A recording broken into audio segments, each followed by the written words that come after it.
9 মাসের ঠিক মাঝখান থেকেই আমি বাবার বাড়িতে এসে থাকা শুরু করেছি, কারণ কিছু পরিস্থিতির জন্য তোমাদের সাথে তো শেয়ার করেছি। তো তার জন্য আমি বাবার বাড়িতে এসে থাকছিলাম। তো তাই আমি ভাবলাম তোমাদের সাথেও শেয়ার করি বাবার বাড়িতে সারাটার দিন আমার কেমন কাটে।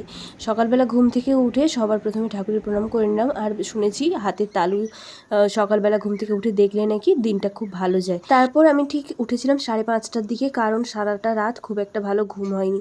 ওখানে থাকলেও খুব একটা ঘুম হতো না। এই 9 মাস পড়ার পর থেকেই একটাই সমস্যা দেখতে পাচ্ছি, ঘুমটা ঠিকমতো হচ্ছেই না। রাত্রিবেলা একবার ঘুম ভাঙলে আর ঘুম আসতেই চায় না। তাই খুব ভোরবেলায় উঠে পড়েছিলাম 5:30টার দিকে। উঠে এরকম বাইরে একটুখানি হাঁটাচলা করে নিয়েছি প্রায় ওই আধ ঘন্টার মতো। তারপরে খেয়েছিলাম কিছু ড্রাই ফ্রুটস, আর তার সাথে খেজুরও ছিল।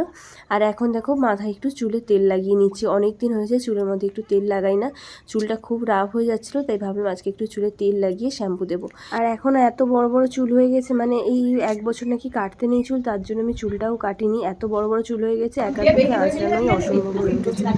যাই হোক, এখন স্নান সেরে আমি খেতে বসে পড়েছি। আর দুপুরে খাওয়া দাওয়া সারার পর দেখলাম আমার এক মেজো মাসিমণি এসছে।